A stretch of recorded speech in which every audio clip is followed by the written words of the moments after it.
தேவனுடைய பரிசுத்த நாமங்களுக்கு துதி கன மகிமை உண்டாவதாக. ஜீவ வார்த்தைகள் என்கிறதான இந்த நிகழ்ச்சியின் மூலம் தேவனுடைய வார்த்தையை, சத்தியத்தை சத்தியமாக பேச ஆவியானவர் தேவன் தருகிற கிருபைக்காக அவருக்கு துதிகன மகிமை உண்டாவதாக. நேற்றைய தினத்துல ரோமர் 10ஆம் அதிகாரத்தில இருந்து 9வது வசனத்தை வாசிச்சோம். அதன் தொடர்ச்சியாக இன்னும் சில வசனங்களை வாசிக்க போகிறோம்.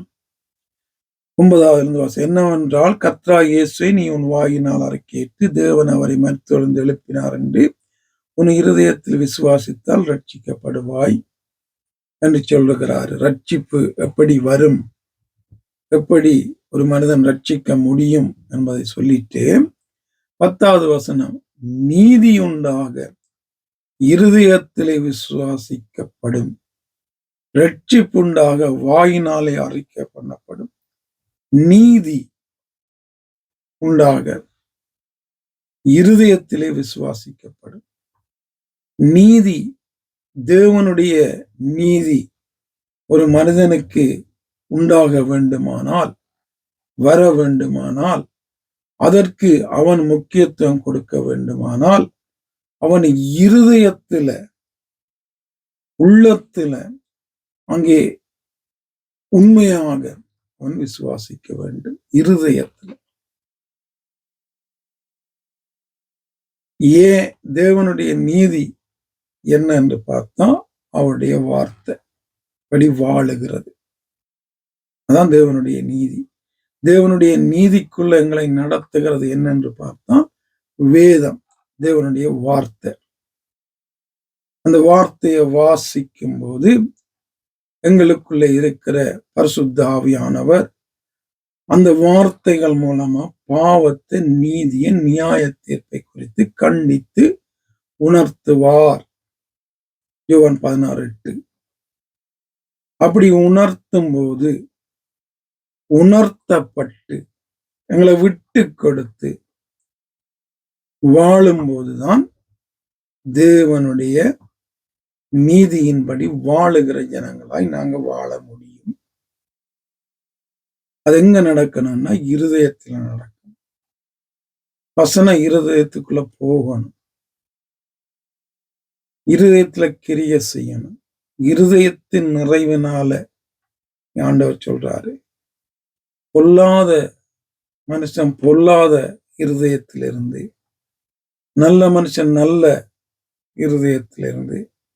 இங்க மத்தேயு 11 விதைக்கிறவம் என்று சொல்றார். நல்ல நிலத்தில் விழுந்த, நல்ல இருதயத்தில் விழுந்தது 100, 60, 30 தேவனுடைய வார்த்தை இருதயத்துக்குள்ள போகணும்.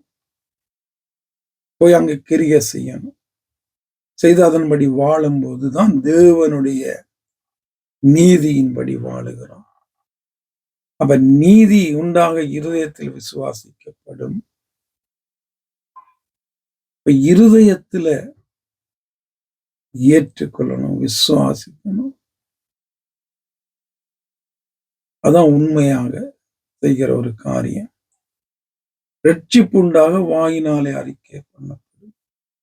அப்ப இருதயத்தின் நிறைவினால வாய் பேசுவன்னு சொல்றாரு.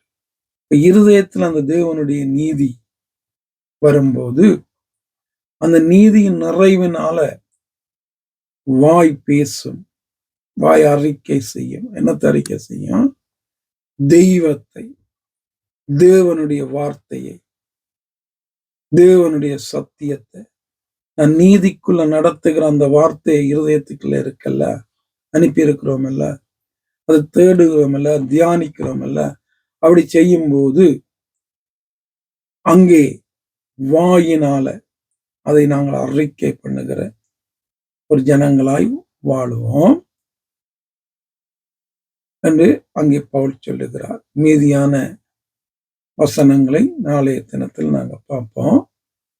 ஆண்டவர் தாமே, ஆவியானவர் தாமே தேவ நீதிக்குள்ளாக நடத்துகிறதான இந்த வார்த்தையில வாஞ்சையுள்ள, தாகமுள்ள, நேரம் கொடுக்கிற, தியானிக்கிற, தேடுகிற, அதன்படி வாழுகிற, உணர்வடைகிற மனிதராக மாற்றி என்னையும் உங்களையும் ஆவியானவர் நடத்துவாராக. தொடர்புகளுக்கு 0 44 78 67 91 62 81. ஆமென்.